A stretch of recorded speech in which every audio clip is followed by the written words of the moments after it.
Apologies. There we are. Jazz Free Royalty Music. Bang.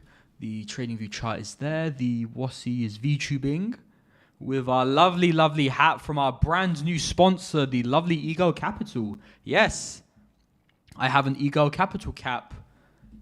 That's some straight funny stuff there. Let me put the Twitter announcement out to like say, hey guys, we're live. Stream is live. Twitch.tv. How do I spell Twitch? Twitch.tv/loomfart.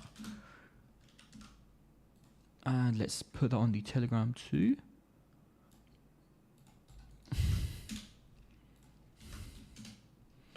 Awesome.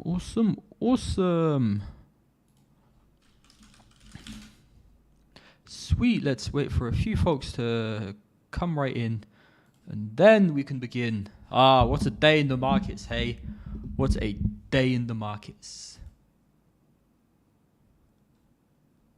Oh, okay, wow. I'm assuming some news came in. Let's see. Ooh, this will be fun. I wondered why my phone was going off.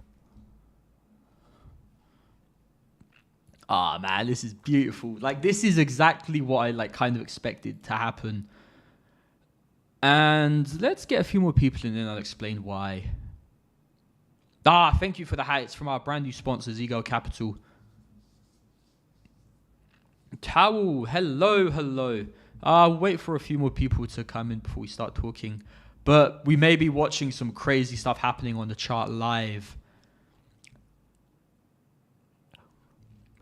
But yeah, I kind of want to talk a bit about like how I'm viewing this market and this move, because I flipped a bit bearish last night.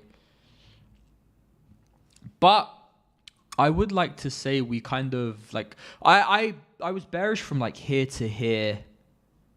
But honestly, I think we just chop now. Like everyone is going to get hurt. Anyone trying to like trade this, chart this, talk about this or such, like you're just going to kind of get hurt. And I mean, look at this fucking thing, right? Like, it's hurting people. And now you may be wondering, Loom, like, you know, why were you bearish? Why did you go bullish here, or here, wherever? And the ultimate truth is, like, there's a few ways to kind of gauge speculative interest in the market. And, like, I've been echoing this for the last few streams. But ultimately, why is the smooth jazz not playing? There we go. Hello, welcome back to the stream, ladies and gentlemen. I'm your wonderful host, Loomdart. And like the thing is that this is my proxy of hype. This is my proxy of are people overly speculating? Because I mean, I'm going to say this a lot. Like I've said this, I would perpetually repeat this, but like this is a Bitcoin move. And ETH is a hideous looking chart, especially ETH Bitcoin. So like expecting, like when the market goes up because ETH is going up and people are getting excited about that, it's usually a pretty good signal of like, hey, it's time to tone it down, you know, it's time to start pulling back those punches. And I mean, it's just shown time and time again. Like the reason I wasn't perpetually like really bearish when we just dipped below 36 is because ETH like dipped way harder. And like that's what you want. This is healthy. I mean, obviously it's not healthy if you own fucking Ethereum. But if you don't own Ethereum and you own Bitcoin, like it's healthy. Because it's showing that like people aren't going crazy degen mode or whatever. It is also kind of funny how like motherfuckers love to buy Solana at freaking 66. And then when it gets to the range we talked about before, which is like, you know, the mid to high 50s. Actually, fucking hell. Everything we've said has like played out so far. This is so sick. But like, yeah, like this isn't where you sell. Oh man, this is so funny. Oh, I love it. I'm just going to keep fucking clout. We were just going to clout collect the whole way through. Where's my squiggle? There we are. I don't think we do 32k. I think 32k is a bit of a pipe dream. But like, look, you know, it's just going to hurt people. Like that is the chart, pain. There's not enough bullishness to break us out of the highs. And the market, in my eyes, fundamentally is still bullish.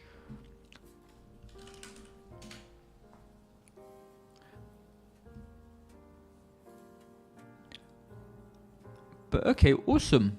But the thing is, like, it takes time for the market to process stuff and go through stuff. So like, I expect we get a decent while of chop. But also, none of this is financial advice. I have no idea what I'm talking about. Hello, Krispy Kreme. Hi, Cams Milady. Hello, Teehee. Hello, Hybrid Shark. Check your Dex's tomato. Check your Dex's tomato. Hello, sir.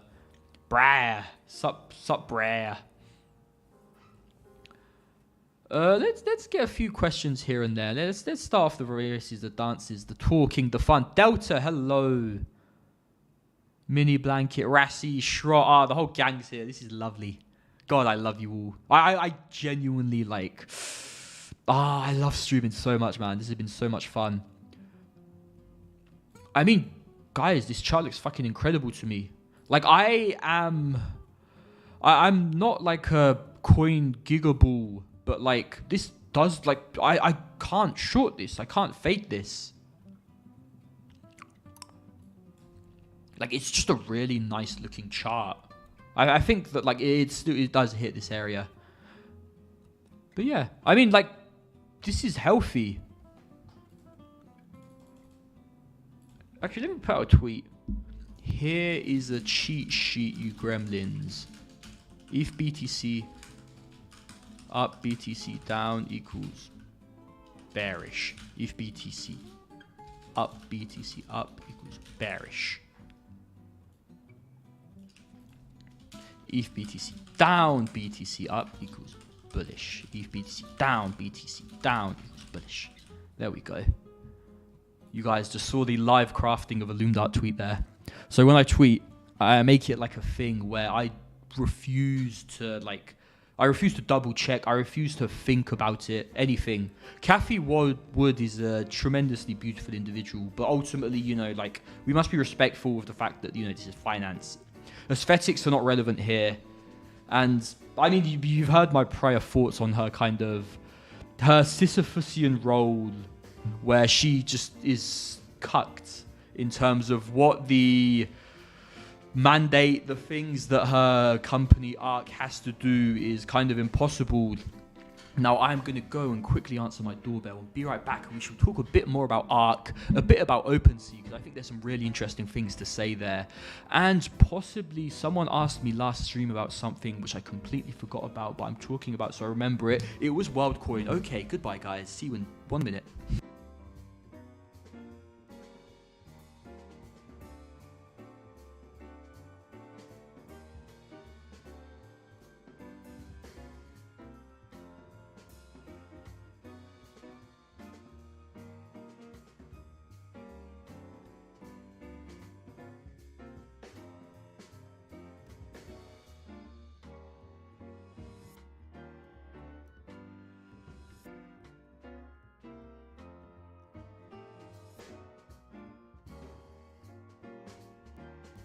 And we are back. We are back. Yo, Pat, is that you, Pat? Oh, it's lovely to see you here. You missed kind of the cool part of it. But, hey. Let me mute this real quick.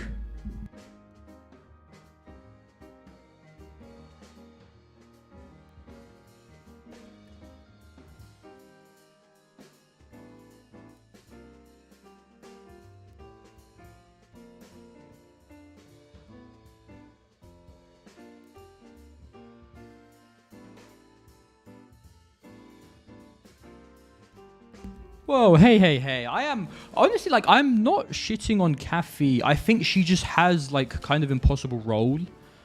Like, there's, how to explain this? It's kind of like, imagine you're a Bitcoin maxi, you love Bitcoin, but you have a kind of company where, like, your core mandate isn't just to buy Bitcoin, it's to buy emerging technology, and the price of Bitcoin keeps going up and these emerging technologies keep going down. You kind of have to rebalance. And so she's like perpetually stuck in this kind of hellscape where ARK has to perpetually keep rebalancing good stuff into bad stuff because, the bad stuff is part of their mandate. They like it. It's good for them. So they have to like acquire more and more of it. And it's just really tricky, especially in like the tech space where kind of it's so narrative driven. And something really good one day can turn into like trash so much the other day. And so I think she's just got like a really tricky role. It's kind of funny how like it literally did what Squiggle said. We pumped to there and then pushed. Oh, man. Man, oh, man. I mean, look, guys, like, I am bearish ETH, but I wouldn't say I am Don level bearish ETH. Like, for me, myself, I'm pretty sure what's going to happen is, like, let me actually... I guess this Squiggle is kind of played out. I think we do take that 0.05 level, but this is what my, like, long-term thinking on what ETH BTC does is. And I'll try and explain why in real time. And so the AI that's going to go through this video and give it timestamps and stuff, this is a marker. Beep, beep, boop, get to work, Mr. Roboto. But like, look. Oops, shit. Nope, I do not want to do that. I want to move it. There we go, there we go, there we go. Awesome. So like, let's give it a few months. So I basically think what's going to happen is this. So we have a very strong level at this 0.05 range, right? I think we probably chop a bit here. But one thing I'm definitely sure of is like we're going to kind of break that and get this like, oh shit, you know, ETH broke like a really key support level. It's in free fall, yada yada, this or that or that. And I think we get some form of strong pump. Something like, oh shit, you know, ETH's back, it's back, it's back. But fundamentally, I'm not going to be like quote unquote macro bullish ETH till we get effectively a yield bearing ETH ETF, like actually not winning the like the ETF approval, but like being entered, like BlackRock or some kind of firm that like, you know, applies for ETFs going like, hey, let's have some form of ETH yield bearing ETF. And then I think that's when you just completely switch sides and you go full on ETH Bitcoin maxi. But I don't think that's really going to happen for a while. And I think ETH BTC can chop for just a ridiculous amount of time. So like people buy here getting incredibly excited and then just like disappointed. And then like it may chop a bit. And I think we basically do something like that. I do think we get some form of like scary, oh fuck, it's over, like low break. But if I was to close my eyes for like a year, I wouldn't be too scared of buying here. I mean, I prefer to buy just under 0.05, but not like, you know, I don't think this thing goes to 0.03.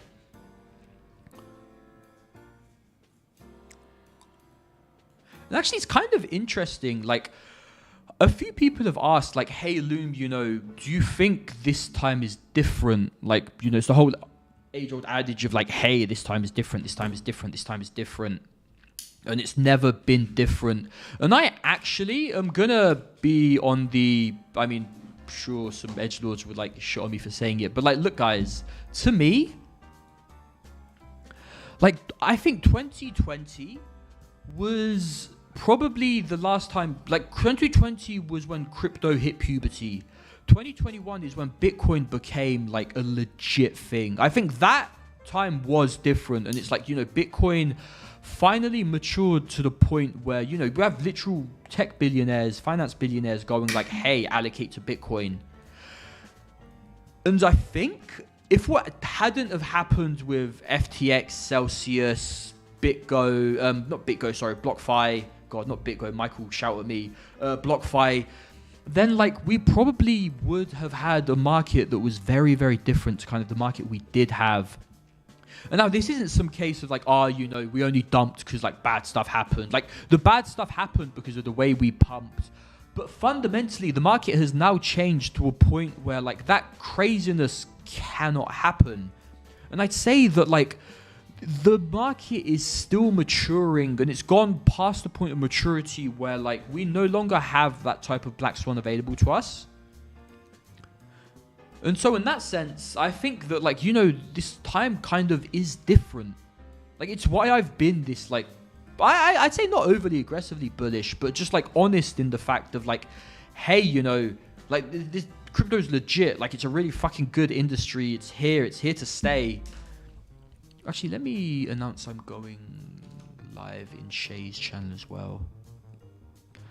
Sorry, guys. Give me a quick second.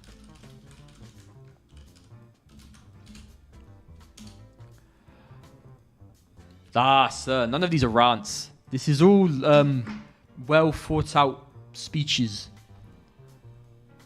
But yes, if anybody does want anyone to come on as a guest or such, do let me know and I can reach out. I think we'll probably have Ansem sometime next week. That'll be fun. I can ask him about Solana. Well, you can ask me about Solana. I like Solana. But I'm horrendous at clout harvesting. So I just tweet about it when it's low and then just like not tweet when it's high. Because it's like, what else have I got to say that I haven't said already? This is actually, Sol's a really interesting chart. Very, very interesting chart. It's just like, this is, I'd say, neutralish to me.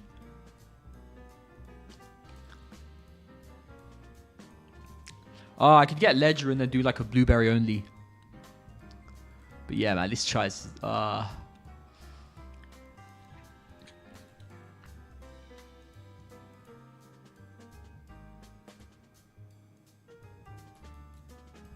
yeah, like this is just painful.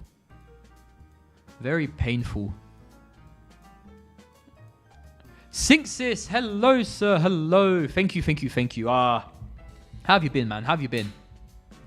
But okay, let's see. What should we talk about? I mean, I see.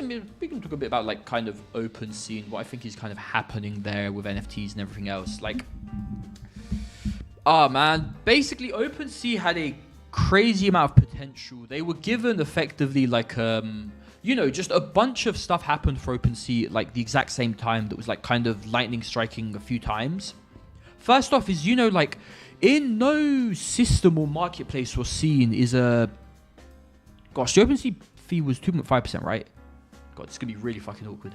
I haven't. Let me quickly check this. I'm fairly sure it was 2.5%. They're making me do captures. This is so awkward. Yes. So the fee on all secondaries from OpenSea was 2.5%. And like that's because the idea was, hey, this is an art platform. Those art trades aren't going to happen that frequently.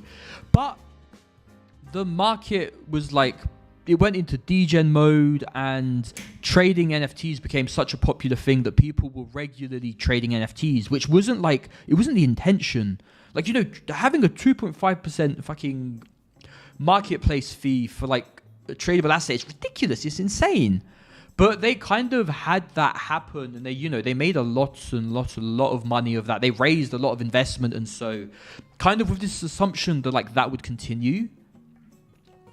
And so obviously, like this is a decentralized ecosystem. Everything here is decentralized. Middlemen fees aren't going to stick around. They're not going to stay.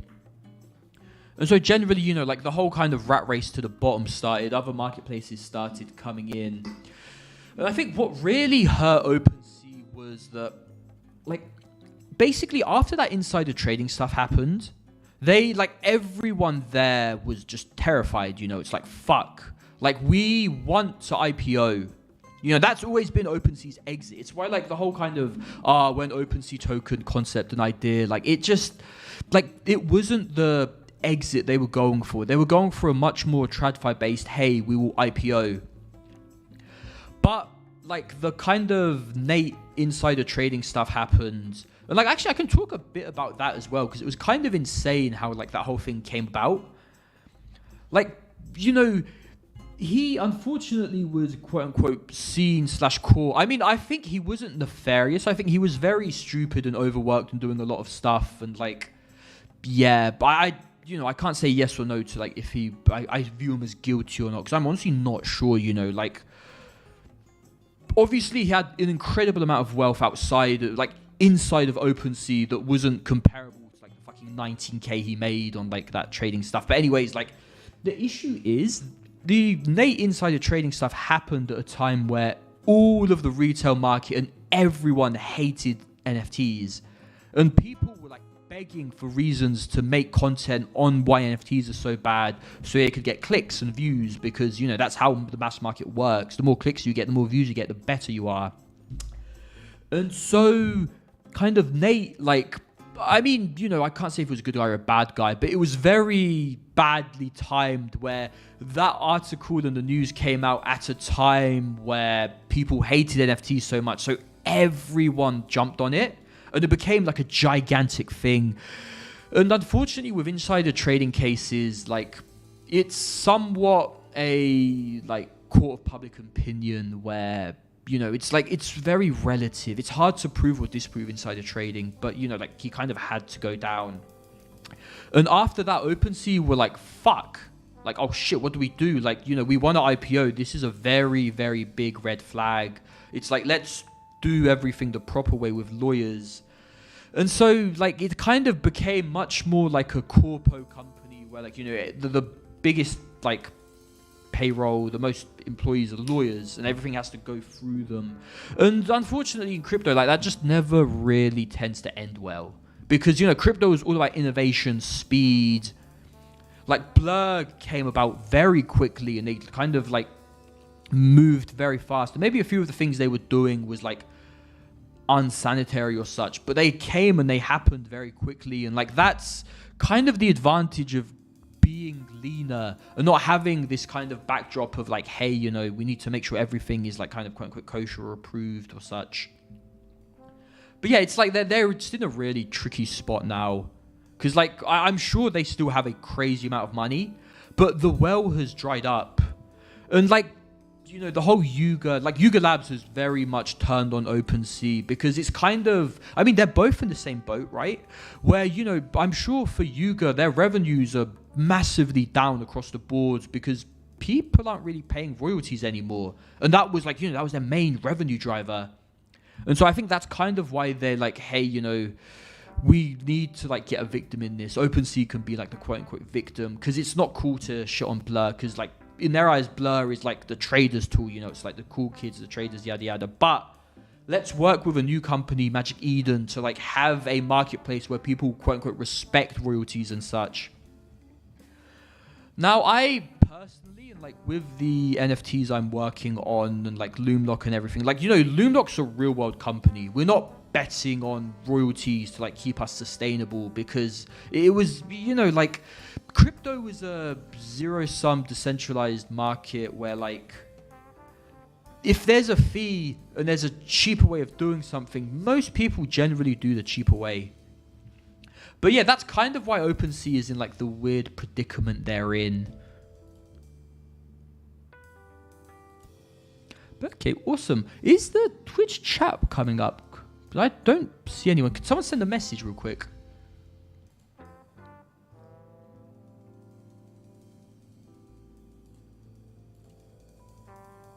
GMG. Okay, they are. Awesome, sweet. Thank you, friends. God, this chat is so funny.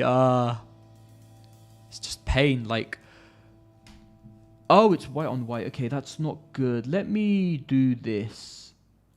I swear I made it black. Interesting. There we go. The contrast is horrifying. I am so sorry.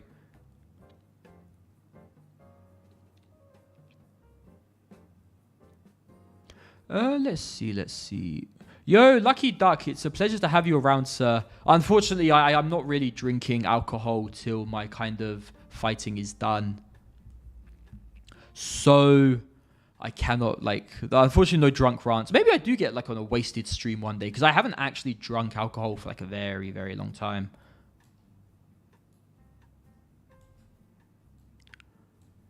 Sir, I know you're trolling. You're my lovely Lucky Duck. I love you for it, sir. Thank you, Albie. Thank you. The fitness stuff has been super fun. I honestly, like, I'm down to do some fucking fitness streams, whatever that means. I intend to just stream as much as I can. This stuff is, like, a lot of fun. Ice Shield. That's actually a very good question. Which is, like, what do I think of Uniswap turning on the kind of interface fees? So I'd say that, like, there's kind of two buckets of traders and trading volume. And it's a bit different for NFTs than for fungible tokens. Whereas in NFTs, like, I'd say probably 90% of the volume was concentrated in the top, like, 1% of people.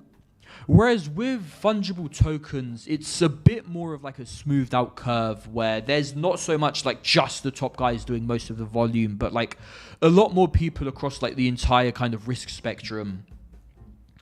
And so in that sense, like, 15 BPS isn't kind of enough for, like, a normie to be like, snap, you know, I'm not going to do this. I'll just, like, go for some custom interface. I'd say MetaMask swaps is probably another good example. where like, yes, it's 1%, which is pretty high, but it's not like, I mean, you know, the people using MetaMask swaps, like kind of quote unquote normies, it's not like the guys pushing huge volume. And I mean, that's kind of meant to be like the point of OpenSea was like, hey, you know, you find a nice one of one and you buy it. You're not like buying it, flipping it, trading it. Kind of similar to what MetaMask swaps is like going for.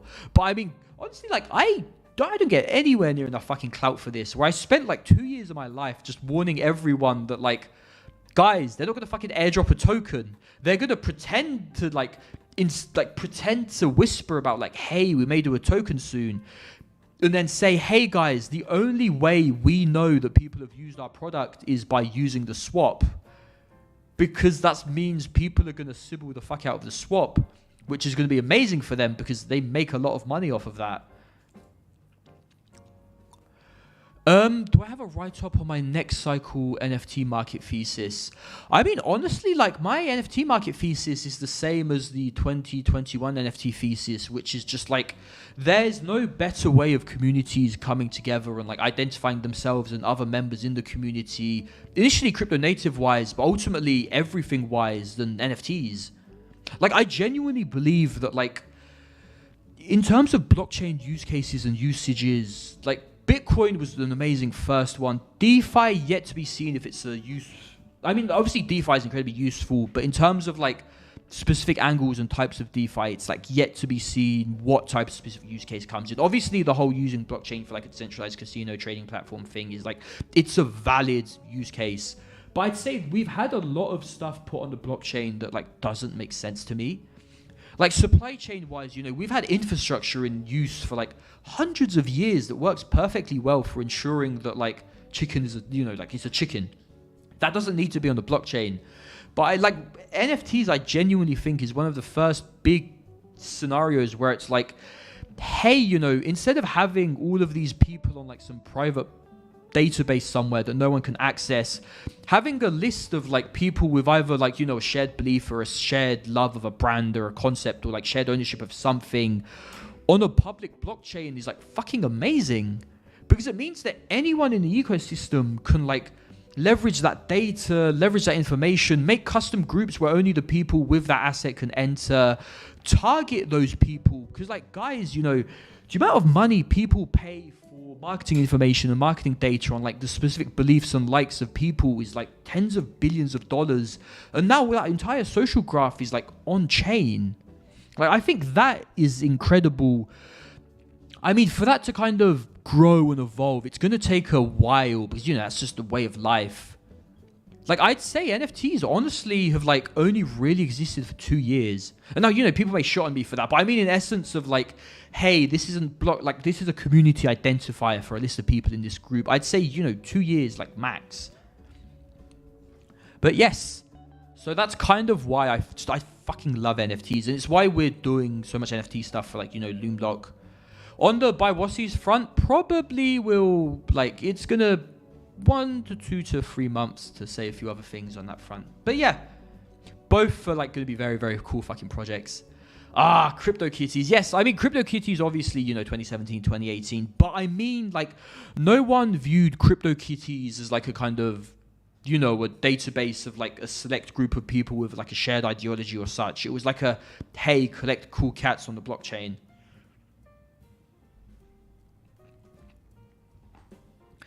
Shay Goblin says, only time I like alcohol is with a baddie at the chateau. The chateau. Oh, wow. The chateau. I didn't even clock that. The chateau. I'm too old to drink at parties. That is some sage old wisdom, my dear Goblin. But yeah, I mean, honestly, like, also just to finalize and round off that Uniswap point, like, them turning on that fee was really smart. Very, very smart. Cam's Milady. I mean, I would say that of all the kind of fractionalized NFT stuff that happened, I don't know so much about the Doge, but I know Cryptopathic personally, and he's like a very, very great guy who's very, I'd say, one of the few who's intensely dedicated to the provenance side of NFTs. And so like the work he's doing with like NFT and stuff is like, it's legit. Oh, I love that guy. So I may be a bit biased, but yes. Not too, like, I know they're doing a bit more close stuff with the Doge NFT, but I mean, not really too kind of in the loop to really say so. I'm going to get a lot of questions on Celestia, but I kind of like, I mean, I just don't know. Like, I can't really chart this so much. I don't know enough to like say if I like it or dislike it. I think the reason for this price flow is kind of, it's something new to crypto that was very different. And I mean, I'm going to echo this just time and time again, because I think people can never sleep on this concept for too much. But like, there is still an incredible amount of money in our space. It's just the money is like, it's looking for cool stuff in crypto. It's looking for new stuff in crypto. It's looking for innovation to invest in. And so like the next layer 2, this new layer 2, this new project, this new like clone of Uniswap or whatever, like that doesn't really attract flow anymore. But Celestia comes along, and I mean, one of the best things they did was, not launch at a ridiculous valuation or a ridiculous FDV. Do it in a way where people can like, make money, because that's just so important for a community. Like not taking it all out at the start, letting people get some and grow, because they will, like you have people working for you who like you don't pay, they pay you. It's incredible. Do I think layer 2s ever house NFT communities? I mean, eventually yes, but it's, the thing is, the money is on ETH. But like, just look at Solana, where Solana has a very, very active NFT ecosystem. And like, that's not ETH. It's not really, like a layer 2 or such, but it's a different blockchain. So I think it's just like, these layer 2s kind of have to have something in there that like is either like a culture thing or like a really strong kind of push of like, hey, we are like we're the who's on this chain, this layer 2. And like, if people want to do cool stuff on this layer 2, they should target us and whitelist us, and we'll use their product and like it. And then you can kind of grow this like, hey, they're the who's. That's the collection you want to own one of and be part of. Will this godforsaken ETH BTC ever move? I mean, the answer is kind of no. Like, it's just going to hurt people. I'm very sure this thing is just going to hurt people. It's going to chop. It's going to bleed. It's going to just hurt. Pain is the forecast, my dear friends.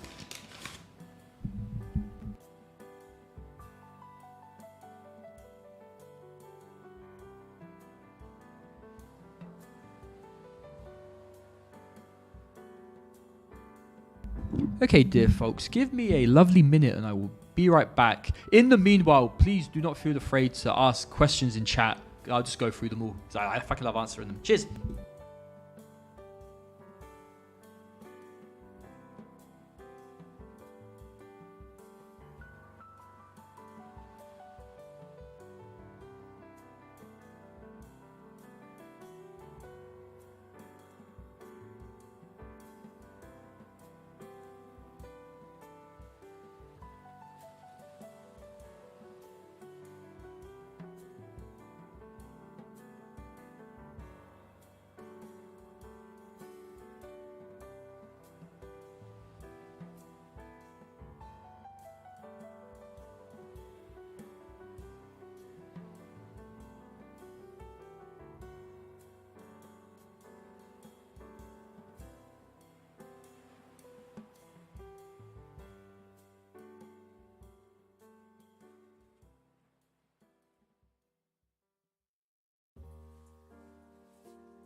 What's and we are back. Ooh, Sogos asks, I want an ego cap loom lock. So like, guys, I mean, we've kind of teased it a bit on the Loomlock NFT Twitter account, but like, there's a lot of wassies, and that means there's going to be a lot of locks made. And we kind of realized like, hey, we can do something way cooler than just giving everyone the same type of lock.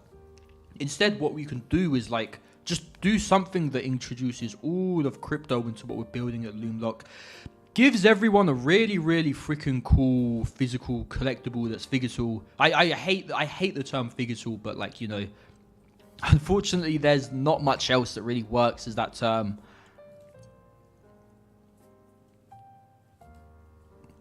But yes. So we'll be doing some cool stuff. Let's see. I mean, I think my Wasi looks pretty dope. The color scheme of the Eagle Capital logo works well with my eyes, my lovely buttony eyes. But man, this just... No, I mean, like, I'm just saying the same thing over and over again. But, like, this was inevitably going to happen when, like, this happened. When all we got from, like, the best time for ETH to pump was this just weak-ass pump. Because, like, you know, it's like, this is support. We were going to get a pump from support regardless, you know. It's just one of those things. But now the guys who bought here and they're just, like, holding, waiting to see, like, you know, they're not impressed by this. This isn't impressive. This is unimpressive. This is, is it Inferium? Actually, the first time I saw Inferium was in this stream, so I don't know where it came from, but it's a very, very fucking funny term.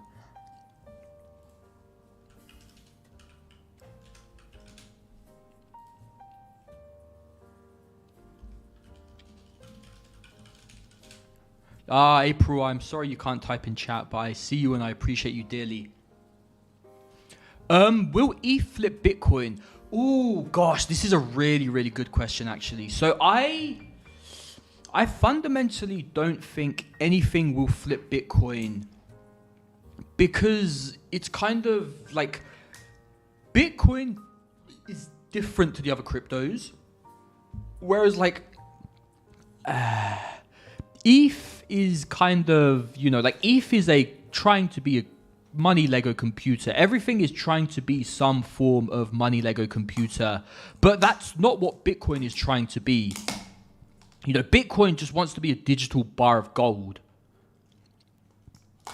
And like nothing will, like if something becomes a better, or like something flips Bitcoin, my worry is that it then becomes this case of, I bought Bitcoin because I was betting on the, you know, like the fact that I don't have to worry so much about this crypto technology stuff. This is the winning horse already.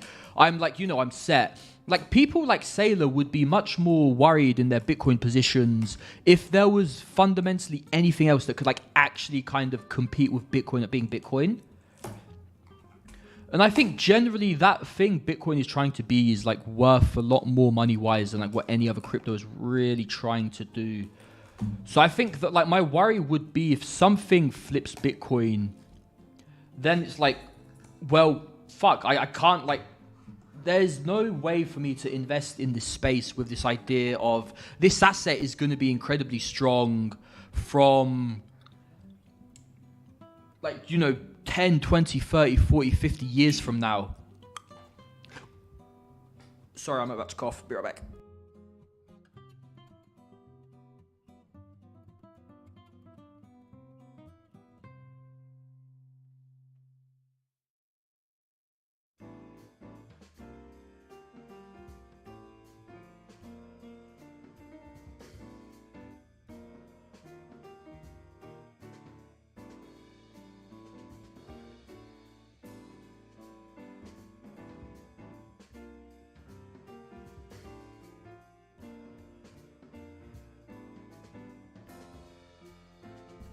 Awesome, and we are back. Sorry about that. Let's see. Oh no, I'm talking.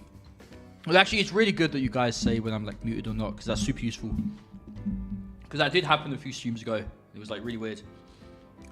But okay, awesome. Let's see.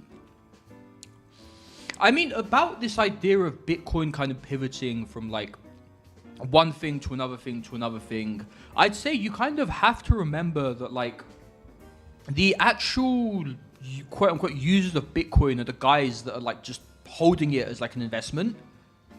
So they aren't like there's not really much to talk about if you're holding Bitcoin as an investment, except asking people how many chairs they're sitting on, which I will talk about later because I think it's a fucking amazing quote. Such a Chad. I mean, I wish he didn't like try and continue on top of it because that kind of killed it a bit. But amazing quote. But like ultimately, you know, these guys are silent. They're not that loud. They're very chill. I mean, this idea of peer-to-peer money transfer, like the predominant use case of money for big institutions is a way of like preserving wealth. Like, you know, the biggest quote-unquote banks in the world are, you know, is it central banks? What are government banks called? Why is this slipping my mind? It's central banks, right?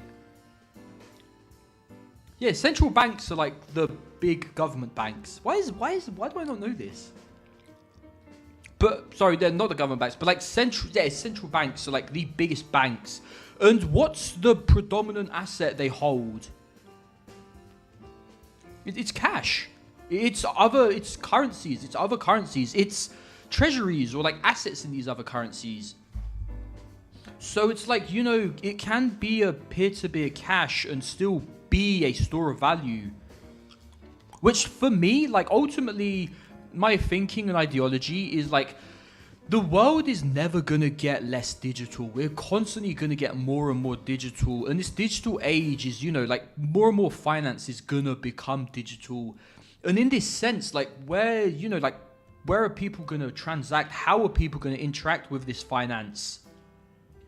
How are they going to like kind of preserve their wealth in this new digital ecosystem? And it's like, well, you know, they're just going to buy whatever the like kind of gold equivalent of that ecosystem is.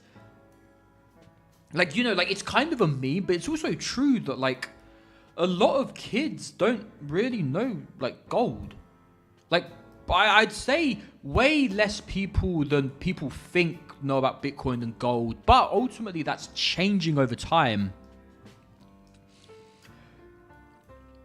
What do I think of CBDC? So I don't think the like whole CBDC push is so much like a kind of from a crypto angle. It's more this idea of programmable money being like very interesting for like governments and like central banks especially, for like a few reasons. First off, it literally lets you set negative interest rates. It lets you give people money with strict instructions on how and where that money is used. And like, I don't think people think about this point so much, but like, it reduces the risk factors associated with banks because you kind of become your own bank. And so there's not so much. I mean, obviously this isn't so much of an issue nowadays because after 2008, like the amount of banking reform and like risk limits on banks that like happen are ridiculous now. But like, you know, it's still a centralized entity with other people's money. I mean, actually, like, this isn't an exact comparison, but it's a very interesting parallel, which is like, look at Saudi Arabia. Look at the amount of money that entire country is throwing into gaming, esports. And it's literally a case of one generation trying to prove to another generation that their hobbies and their passions are like profitable industries. You know, it's like an entire cultural shift of like what they view as wealth, money, the source of like growing, investing and such. And so I think that like, you know, these kind of generational shifts in like ideology in terms of money and like money culture per se, and where money comes from and like what industries they should invest to, like it's not, you know, it's just always been happening. And so like generally just, you know, assume that crypto's going to become more and more like relevant in that sense. And so like Bitcoin's kind of ideology and perception and just in like, you know, existence as like a store of value is only going to increase. I mean, the whole unique stability for that part is like, it's a tricky argument because it's kind of like, well, what is stable? Like, when you're kind of a quote-unquote reserve or such, the idea isn't that you maintain a price, it's that you like, you know, you reserve, you store value.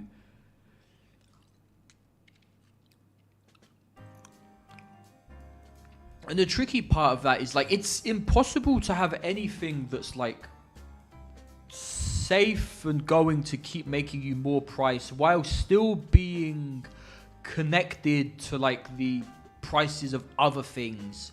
And genuinely in that sense, I mean like Bitcoin hasn't done too badly. Like, you know, volatility wise, it's honestly, if you zoom out long enough, you know, it's much less than I'd say most US equities. And this isn't the Bitcoin chart, this is the ETH Bitcoin chart, which is the wrong chart. But like, you know,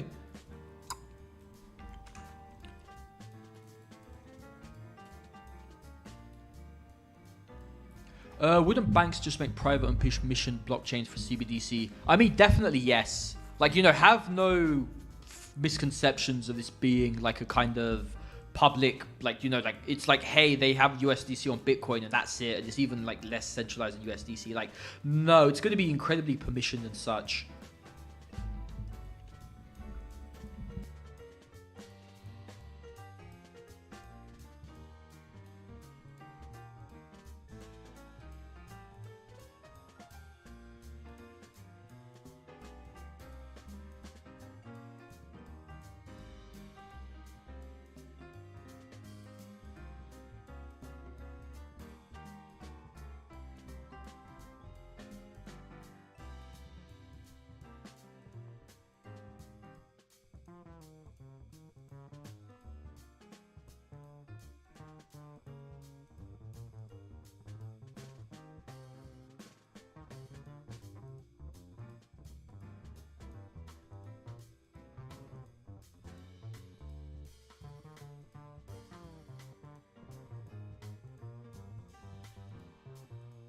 And we are back. Sorry, guys, I haven't eaten for like a very, very long amount of time. And the food came as my stream started because I have calls usually from like 3, 4, 5 to like 8. Which usually means I can't eat. But hey, we keep it going. We keep it going. What do I think about crypto gaming? I mean, that's actually a really interesting question because I think the whole kind of sector of crypto gaming and crypto gaming industry is very, like, it's a very, very broad and diverse ecosystem, and it means like a lot of different things. And so, like, in my eyes, I'd say the coolest form of crypto gaming is like not, something like I mean, actually a bit, but not something like Shrapnel per se, where it's like a bit more focused on like skins and stuff in game, and it being like a kind of decentralized layer for like trading of that assets. I'd say what interests me a bit more is this idea of like, hey guys, the game itself is fundamentally tied to money. And it uses the programmable nature of like ETH, for instance, to like directly tie crypto into the game. Not in so much of like a Ponzi sense, although honestly, like, Ponzi's are some of the best crypto games. But in more of like a, hey, you're like, the money part is kind of, it's a bit more tied to the game than you would get in like a regular game or such. Whether it's like, if you lose like something, you like lose some money, or like, just basically the economy is a lot more like money driven and such. So I think that type of Web3 gaming is super interesting because it's, I mean, ultimately is gambling, but like, what's one of the world's most popular games? Poker. And I think that eventually we will get some like new form of that style of game, but much more broad and like thought out. Because like, poker's been an incredibly phenomenal game for like, God, is it centuries or like millennia? Probably just centuries. And I think that like with crypto we can do cooler stuff maybe, but it's to be seen.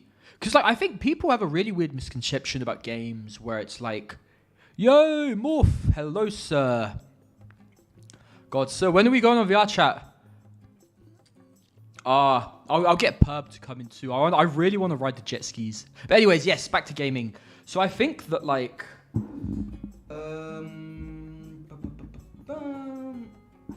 that like we have more and more to discover in like that area. God, this chart is so funny.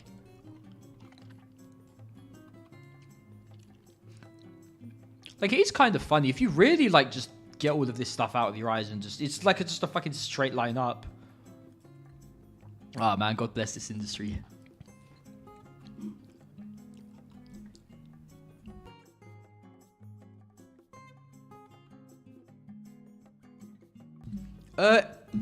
Any takes on left translated cycle? Ooh, what do you mean, sir? Could you elaborate on that one? Left translated cycle. Pew pew pew. Long or short? I mean, if you can close your eyes for long enough, but hey. That we peaked before the 4-year rhythm. I am not really a subscriber to that kind of... Like, I don't fundamentally really believe in, like, cycles and timing and such. Like, it's just not really my thing. It's not how I've ever made money. And I think it's something where, like, you can say in hindsight, being like, hey, you know, like, the market did this, this, and this. It's going to do this again.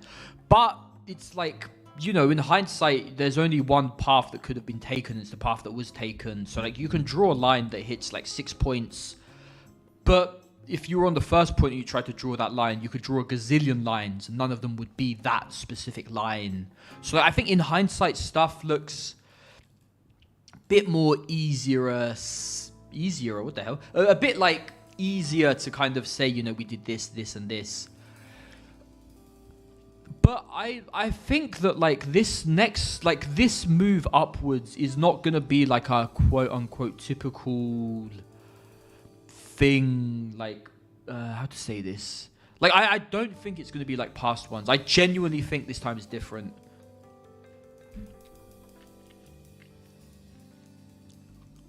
I mean, you know, Mad Zupa, like, how many chairs are you sitting on? I joke. Yes, the TRY USD chart. We can't really... I have a funny thing about this, actually. So, like, if you look at the 1 minute... Actually, no, maybe 1 minute's too far. All right, I have a funny thing about this, right? If you look at the 30 minute... Oh, wait, that's... Gosh, I'm a moron, sorry. I'm trying to make this a bit that I can clip. So, look, right. Okay, so you look at the 30 minute, right? And then you look at the 4 hour, right? And then you look at the daily, right? And then you look at the weekly, right? And then you look at the monthly, and it's the exact same fucking chart. Like, this is incredible. Like, there has been nothing. There's been no relief, just pain. Just non-stop agony. Like, this is, I mean, it's horrendous. Oh, man, it's so sad. I remember going to Turkey, like, 15-ish. I mean, I go there every year, but, like, I remember 15-ish years ago, it was like, hey, freaking, what was it, like, 20 quid was 100 TRY. And now I think it's, like, 700? Ah, it's so sad, man, so sad.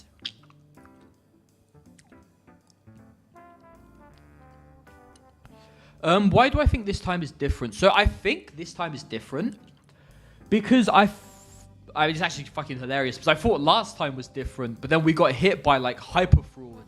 But now that I'm fairly sure that hyper fraud is gone, it's like, okay, we can, like, reset. Like, you know, I kind of... I mean, this was a big thing that happened where Bitcoin pumped in 2018, it dumped in 2019, it then pumped late 2019, and then we had the nuke in 2020. And people learn in early 2020, hey, I learned how to leverage trade, I learned how to trade. And so people who, like, you know, the people that should be buying spot, chilling, they were, like, leverage trading, and generally people learned how to short. And I kind of think that exact same things happened again, where we have a huge pump, which was 2021, and then we have a huge nuke, which was 2022. And it's not exactly bear market PTSD. It's just people kind of learn ways to hedge, ways to short, and they just always end up getting a bit streamrolled because of that. But, like, you know, I mean, actually, that's another good question is, what if there's new hyper fraud? So, like, I would say that what happened... So, like, this is obviously another comparison, not one-to-one, but, like, the stuff that happened in 2008 with the banks, that specifically, that level of risk cannot happen again because of regulations. And so, you know, that, like, the banking system has matured because of what happened then. And I would say that crypto is somewhat similar to where what happened, at least with FTX, because, like, look, guys, you know... I think people have to realize that what happened with FTX was like hyper fraud. Like, I know we have these like weird clout chasers on CT who are like, oh yeah, I predicted that, I knew it's gonna happen, yada yada. It's all complete fucking bullshit. Like, I speak to everyone, I speak to all of these guys. They assumed the level of like dodginess. They didn't assume hyper fraud. And so like what happened with FTX was so insanely out of the norm, out of the usual, that like I'd say we are now at a space in the market where like that cannot really happen again. Can something else really, really bad happen that's like similar? Possibly, but like, you know, there's not so many scenarios / situations where like that can happen. Like there's only so many death things, and like we've processed a lot of the death things, you know, like all the ideological BCH selling, BSV, like the OG guys who got into Bitcoin for peer-to-peer cash, and like some weird bastardized, hey, you know, it has to be like pure peer-to-peer cash, as in it has to work as exact cash. Like those guys, like, you know, that war happened. Like a lot of wars for Bitcoin have happened. A lot of wars have happened. Is that correct sentence? A lot of wars have happened. A lot of wars have happened for Bitcoin already, and they're not wars that like repeat so much. I mean, obviously human greed is always going to be a thing, but it's up to the rest of the humans to police that greed. And I say, you know, like with somewhat proof of reserves, but like FTX never even had the assets under fucking management. At least with Binance, like, you know, they have the assets, they're there. And so I think that like the space has matured, and that level of hyper fraud is like not so possible anymore. And that was just a case of the price going up and people slowly realizing that like, hey, you know, maybe this crypto stuff is legit once again. And just coming back to our lovely, lovely industry. By the way, when I type, can you guys hear? Let me test it. Where's Streamlabs? Type. Okay, how do I stop that? Can I like point it away? Okay. I mean, I'm using a Shure MV7. I think it has like its own software, but it wants me to freaking sign up for account. Okay. Awesome. I've been using the same keyboard for freaking 8 years or 7 years. Tic Tac Crypto, bro, 40k in BTC, ETH and Sol, enough to get to $1 million. I mean, brother, like, what do you want me to answer to this? Like, do I think those assets of which you have an unspecified reserve amount of each one are gonna like pump 20? Is that 25x? Yeah, 25x. I don't think so, really. Oh, by the way, guys, you like my hat? Our lovely new sponsor, Ego Capital. I mean, I say sponsor. I'm not actually getting paid by them. Well, I mean, by them, by myself. But I just wanted to rep the gang, you know. We will get some real sponsors in every now and then. Although, like, you know, this is like my fun stream. So, this isn't work. This is me having fun. And actually doing stuff that I'm doing anyway, but I get to talk to people while I do it. Because, like, it's kind of funny. After the stream ended last time, I just basically continued to stream for an hour. I talked to myself quite a lot. ZK Turing, I'm going to try and do this daily, honestly. Because, like, it's just a lot of fun. Oh, man. Like, I could just talk about this fucking thing for, like, hours. Like, it's just, we had such a good pump opportunity, and it was just squandered. And now, like, another way of thinking about this is, like, okay. Ooh, sorry, Jesus, pardon me. Ooh. Oh, no. That's disgusting. I am so sorry. Like, this needs to reset, you know. We can't, like, just without, like, some form of either time-based reset or, like, just wash some trades through. Actually, fuck, I should never say wash some trades through. That's a really bad term. But, you know, like, it just, people that bought here need to sell and, like, kind of churn through. That's it, churn. But, like, this, I'd say Bitcoin is looking nicer, a lot nicer. Let's see. Coin. God, coin is like just going to do that thing where it just fucking keeps edging. And it's just going to keep edging and edging and edging and edging and then eventually pop. But yeah, I really like this chart. I couldn't see reason to short this.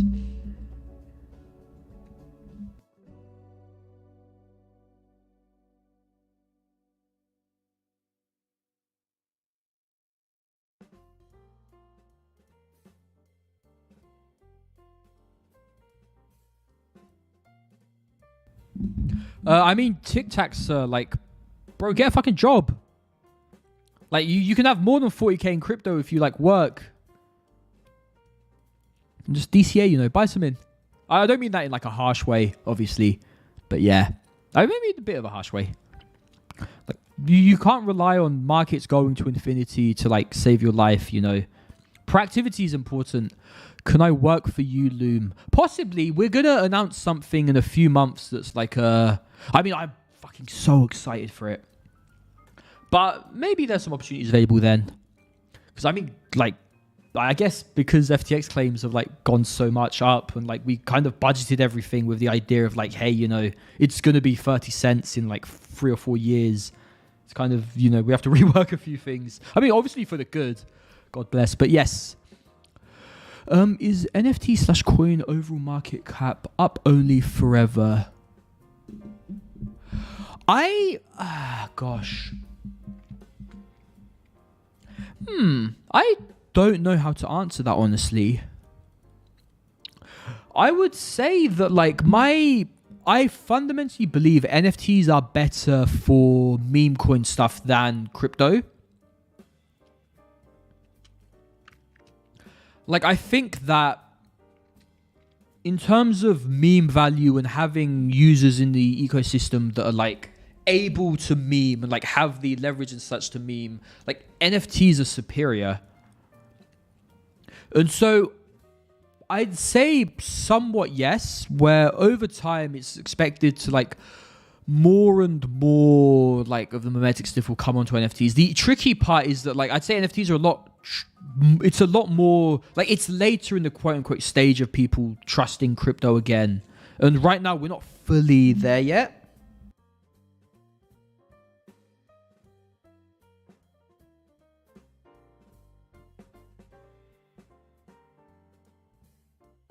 Ooh, do I like Milady Maker? So I mean, I've always been a very, very big fan of the Milady community. I think in terms of what an NFT is and should be, Milady is probably one of the best at showing, like, what that is on, like, a kind of blockchain level where, like, you know, it's just a bunch of people in the NFT community who have their addresses on chain who are doing, like, cool stuff and easily identifiable by anyone, as in, like, you look at an address and it owns a Milady. I think in that sense, they're incredible and they have a very, very strong community.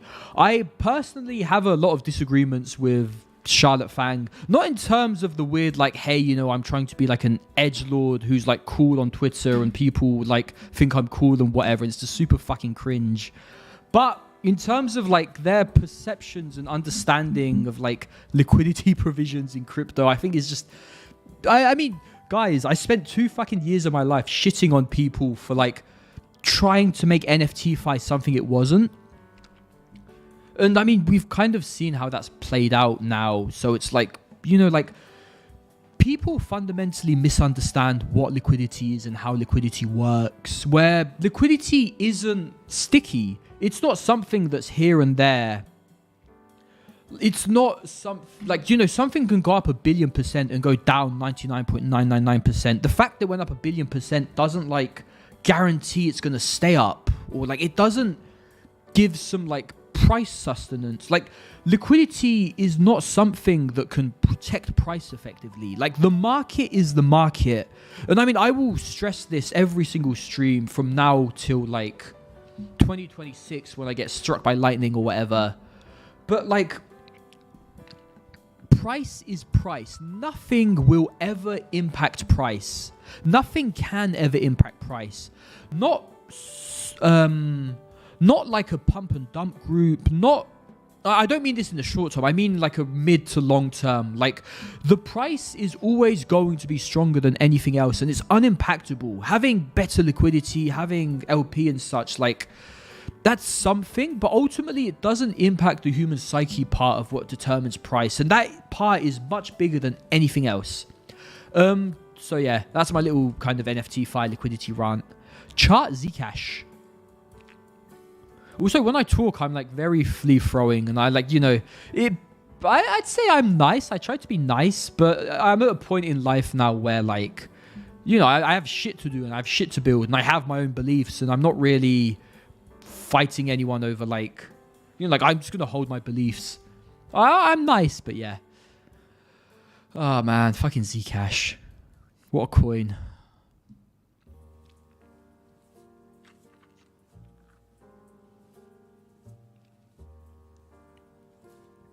I mean, we can talk about Barry a bit, because that's another fucking hilariously interesting story. But I mean, just... where's the Poloniex price? Where's that fucking horrifying... there we are. Man. This is so sad.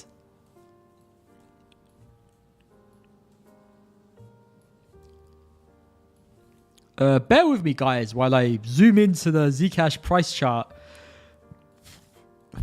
This is the part where we introduce elevator music. It's like the fucking Turkish lira, mate. Every time zone it's the same. It's just down. Oh, gosh. I mean, actually, I had an interesting question last stream about, like, privacy coins and why privacy hasn't really, like, quote-unquote taken off so much. And I think part of that is because, like, crypto was a lot more... not shady, but, you know, it was a bit less publicly liked, wanted, known. And so, like, a lot more dodgy stuff was going on. And there was a bit more of a thesis for, like, privacy and such. But, like, you know, Bitcoin is fully fucking public and it's the most used blockchain. A lot of, like, Bitcoin TXNs and stuff, like, you know, it's all public. And so, like, people aren't as... interested in privacy now as they kind of were back then. And obviously, like, guys, the one thing you have to remember and realize is that, like, the government in terms of hackers is always getting better. Like, look, I'm not a hacker in any stretch of the imagination, but I like to try and keep a pulse on, like, every scene and such. And, like, basically the way hacking worked over the last 10 or 20 years was, like, most of the good hackers get caught by the government, and then the government tells them, hey, do you want to go to jail forever or do you want to work for us? And then over time, the government's hacker groups get better because they just catch the hackers and use the hackers. And the hacker groups get worse because, like, you know, the guys coming after them are getting better and there's less of their quote-unquote boys. And it's why over the last few years, the only real hacker stories you've heard about are, like, sim swappers. You know, it's kids, it's script kiddies. And so, like, it's kind of, you know, like, it's actually super funny in uni. These guys would get super sketched out about, like, oh, you know, Loom, I bought, like, some weed on the dark net, yada, this and that. And I'm like, brother, they already know who you are. They know what you bought. They know when it was shipped. It's just they don't care. Like, they just, like, all of this stuff is already somewhat monitored already. And, like, you know, the main darknet places got taken down a while ago. And that's why nothing's really popping up that much so much anymore. And the ones that are like, you know, it's small stuff. Because, like, ultimately, you know, it's this whole meme of everything's a honeypot. But I genuinely believe in this case, like, yeah, everything is a honeypot. And now, obviously, like, someone mentioned that, like, a lot of it was just flows from darknet markets. And I think, yeah, that is true. I mean, I'm definitely not saying that there aren't reasons for having privacy in crypto. Like, there's a lot of reasons. And actually, we'll be able to talk about a few of those soon with, like, one of our new sponsors. But, yeah. Let's see. Oh, man. It's just ugly. Do I think the BTC yearly high is in? I do not.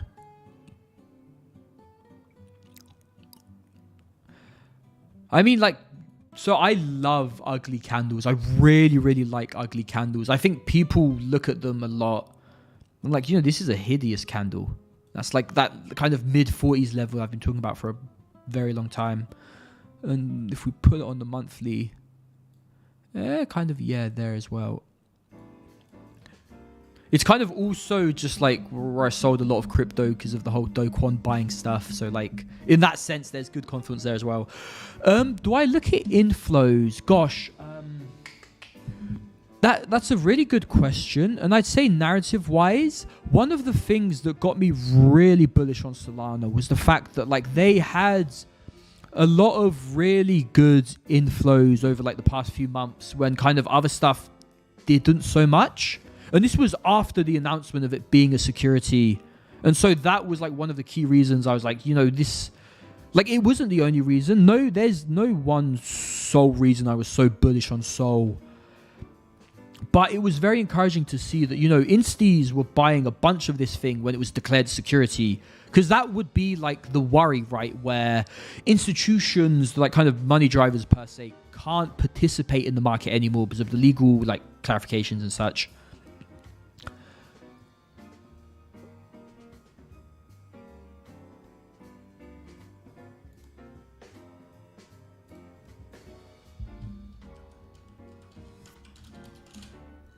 But okay, awesome. Sweet. Let's get some more questions in chat while I take a bite of this food. I will be right back.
I would speed a few seconds more.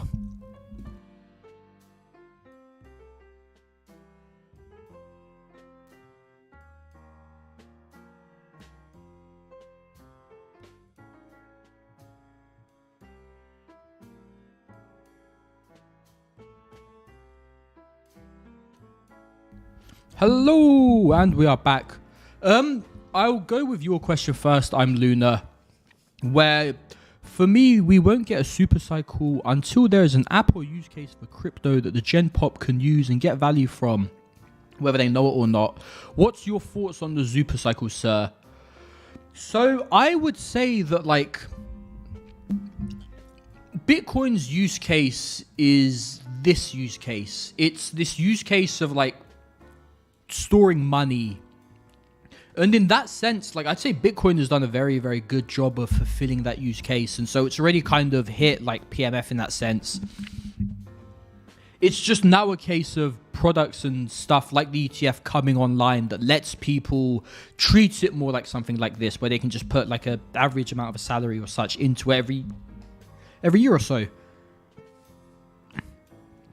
And so in that sense, like I think, Bitcoin's already achieved and accomplished that.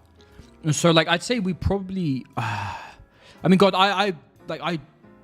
don't think it's a case of like a super cycle. I think it's just us joining the big leagues. And I'd say that like we're in that. Oh,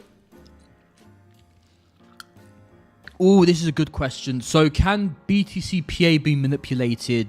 So it's like people like to think yes to this, but ultimately, like, look, let's say I know someone has a long liquidation at like 10K and the price is at 11K. I know one guy's order, I know one guy's flow, but I start selling Bitcoins to get the price to drop that low.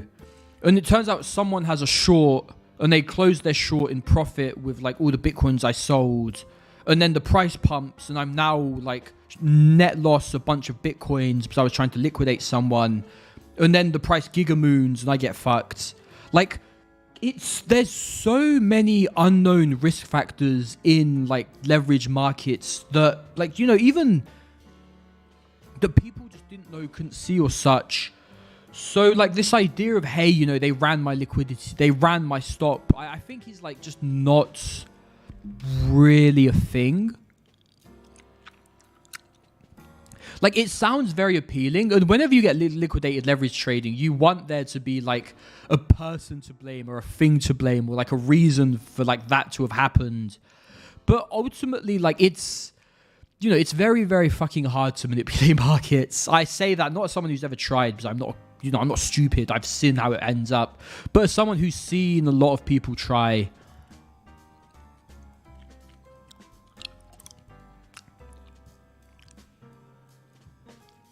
Coin. Oh man, this chart is fucking gorgeous. And this chart is horrifying.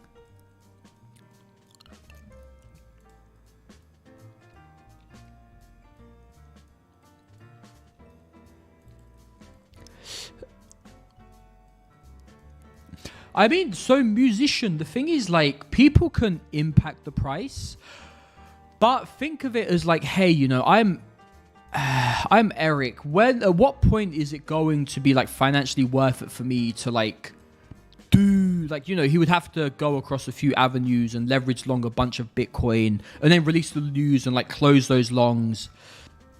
And in Eric's case, you know, he's under like, you know, he would, if it was exposed, there's more than just monetary risk, you know, there's like actual market manipulation risks and such.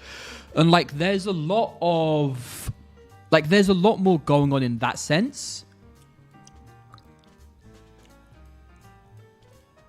But yeah. Okay, let's get a few more questions in and I may wrap this one up.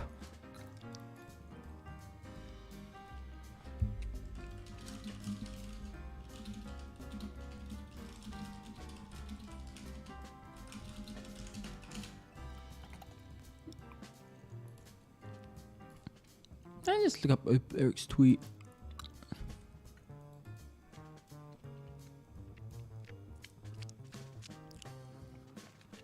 I mean, actually, another thing here is this kind of idea of like, lucky ducky, let's not spam chat too much, sir. I tolerate you, but I can very, very easily flip and just ban you. Ah, hearing chatter. God, I love this term, hearing chatter. But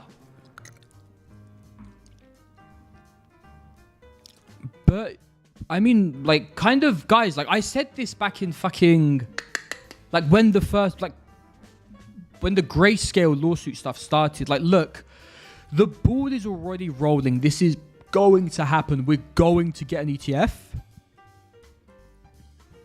And honestly, like, all of this is kind of just, like, the market realizing what's going to happen and realizing the inevitable. So, like, I'm not really sure how to explain it, and I may need to take some time to really formulate how I want to explain it. But it's this idea of like, you know, it's just kind of helping the market realize something that's already going to happen. Like, you know, like this is all kind of irrelevant. The ETF is coming. It was guaranteed the second BlackRock like decided to put in the application. But this kind of reminds people that it's going to happen and like, oh fuck, you know, let's go in. I can't really comment on FTX clawbacks.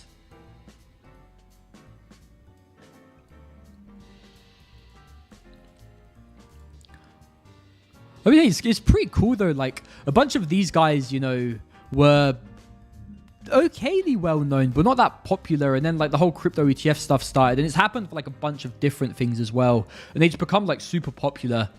And I mean, that's the beautiful part of like crypto is like we have such an amazing percent of like the finance world's mind share and brain power. It's like, you know, you have billionaires with like 0.1% of their net worth in Bitcoin. It's what they even fucking talk about. Like, that's how Bitcoin is so amazing.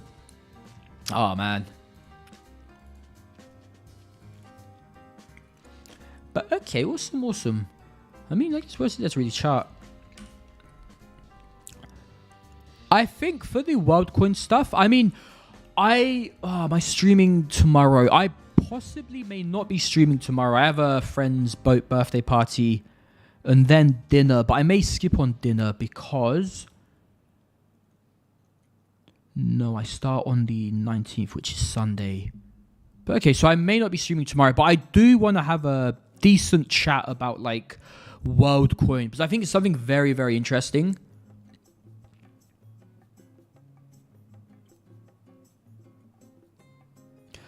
Chance of BTC swiping 35k.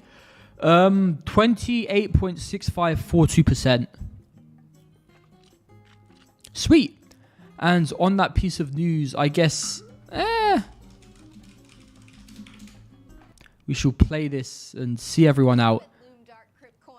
It's been absolute pleasure, friends. Have a lovely, lovely day.